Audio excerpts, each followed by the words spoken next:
Have you ever wondered why you can handle emergency situations with a calm heart rate, a steady blood pressure, a steady hand, but the thought of going to Costco or the thought of going to a public gathering makes you panic to the point of immobility? Fight, flight, or freeze. It's because we're wired different. Basic training for veterans and first responder training for paramedics, police, and fire rewire our brain. They are designed to strip away our civilian tendencies. They're designed to take away the things that we have naturally learned to adapt to as civilians and as the wandering masses, because we have to do things and we are asked to do things that no ordinary person would do, such as run into that burning building, run toward gunfire, run toward chaos, when everyone else and every other instinct is telling you to run away from it. We are programmed and we are trained and hardwired to do the exact opposite of that thing. And when you do that as a career, you find yourself having to do that over and over and over again. It comes with consequence. It comes with a lasting impression. It starts to rewire your central nervous system.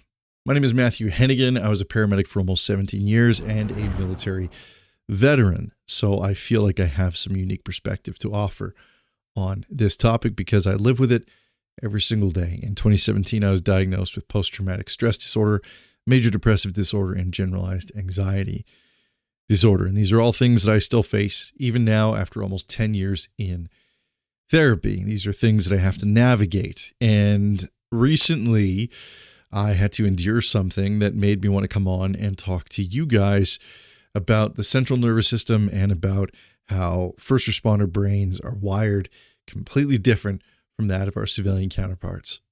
We are trained to react to emergency. They give us repetitive drills, especially in the military when it comes to weapons training, when it comes to tactics, when it comes to exposure to chaos and noise and violence.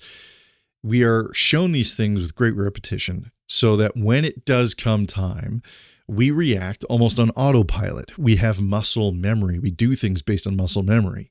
When it comes to paramedic training, there were hours and hours, late nights that we would spend in the classroom working on the dummies, working on the trauma dolls. And then during classes, they would have the interactive trauma dolls that would actually bleed, scream, cry, move. And it would change based on your treatment modalities. And so you would do something wrong and the patient would die, and then you would get corrective action from the paramedic instructor. And so then you would go back and do it again, and you do it again and again and again and again until it becomes repetitively autonomous. You become autopilot in situations where most people freeze or flight. And that is a necessity in training people like us, training first responders, because we have to be able to maneuver in the chaotic situation. There have been instances that I've seen where students freeze in the middle of a situation, but for the most part, by the time they get to the road assessment, they've had that autonomous training beat into them that even students who aren't fully trained yet, react and move and do things. And so the rewiring starts early, and it happens really, really quickly because it has to. The environment that we're going into requires us to react quickly. I mean, if you think about it, if you were like me as a first responder, when you go to a motor vehicle collision, for example, and you pull up on scene, you see multiple vehicles and multiple bodies, and you see all the onlookers and other people that may have been involved in the scene. They're crying, they're screaming. People are trying to reach for you and grab you and pull you in one direction, saying, this person's real bad, this person over you. But your job is to cut through all that chaos and all that noise and assess the people that you need to assess. And you make the decision because they're not qualified to.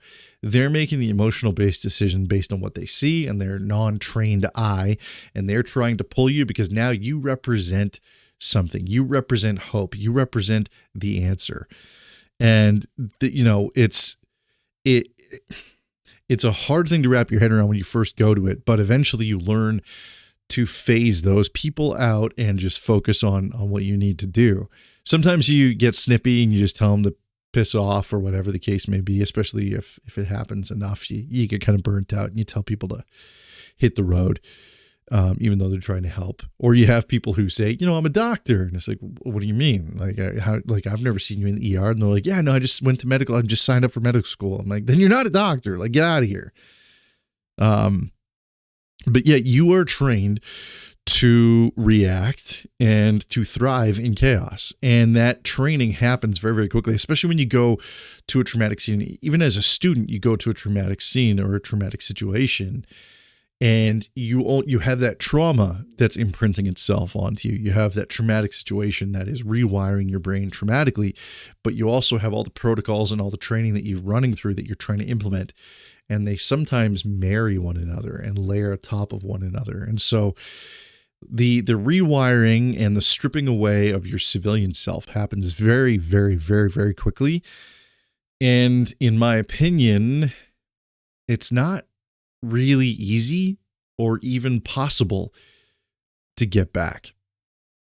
What do I mean by that? You can't ever become the person you were when you started, because life changes you. Every situation changes you. Every great loss changes you. When you lose your parent, that is a profound loss, and you never go back to who you were prior to the parental loss.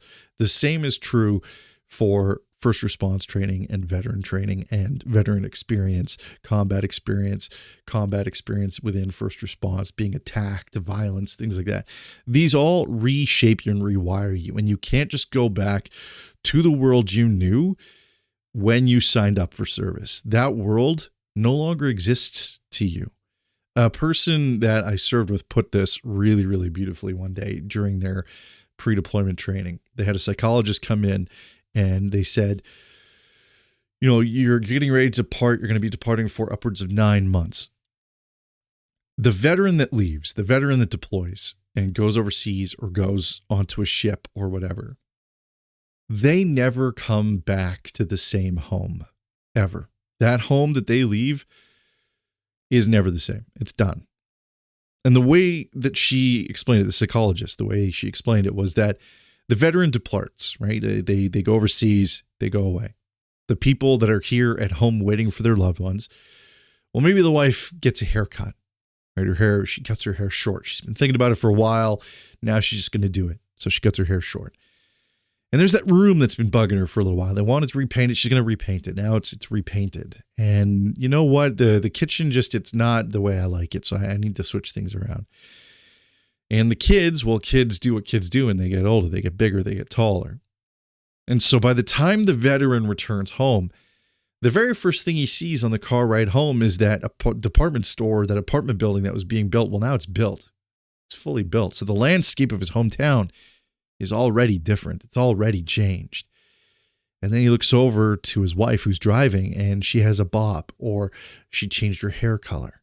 So she is different than when he left. But when this veteran left, they took a snapshot in their mind of home. They took this thing with them because that is their goal, to come home. That's what they want to do. They want to return home. That's the safe place. That's the goal. That is the end game, is to come home. But it's different now, and it feels different now. And all the experiences that they went through and everything that they endured makes them different. And now they're in a different place. They never truly come home. They come to a different home. But how hard is it to reacclimate to a home that isn't really home? Well, it's almost impossible sometimes. And as a first responder, you live, generally speaking, in the same city environment that you work within. So you wake up for work one morning and you go to work and you clock in and you sign in on the computer. You tell dispatch you're ready. And then by the time you come home, there are several city blocks that will never be the same to you. There are businesses that will never be the same to you because there was a stabbing at Joe's laundromat. There was the diabetic patient who just didn't pull through at Lily's Nails. There's the stabbing that you went to at the corner of 5th and 97th. And you could see the blood on the pavement. Nobody else can, but you can. You know it's there. And so home and the city you live in and the city that you're supposed to enjoy on your days off becomes different for you too. It's never the same. Situations rewire you. And even when you move away from that place, like I've moved to several different cities now after working in different cities. And I now live in Falkland, British Columbia. And And Falcon, BC is such a small, tiny community. It's just a rural background. There are still things that I see that other people don't see. Things that I observe that other people don't observe. Things that I look out for that other people don't look out for. Threats that I look out for that other people don't look out for. There was a time several months ago where we had threats of potential school violence. Somebody who had made threats to students' lives and talked about stabbing. And that set me on edge for a while because I have students at both the high school and the elementary school. And so my threat assessment threat detector went off. And this is what happens. We are put on autopilot, and during emergencies, we navigate those situations on autopilot, and we navigate those things and do those things that we're supposed to do because we have the muscle memory to. But when it comes to doing the normal life stuff, well, that's where the trouble kicks in.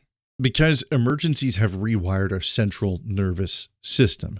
Our central nervous system, which is responsible for heart rate, for breathing, for feed and breed, regulation, digestion, things like this, sleep regulation. Our central nervous system is responsible for all of these different things, and it gets rewired in the face of emergencies. And so when it comes to taking that trip to Costco, well, all of a sudden, that feels a little crazy because now you're around so many people who have so many different thoughts and different motivations and different objectives in mind. People who are just completely oblivious and they cut you off, or they stand too close to you, or they're breathing too close to you, or you're wondering why they have their hands in their pockets. Why is that guy wearing a hoodie when it's 33 degrees outside?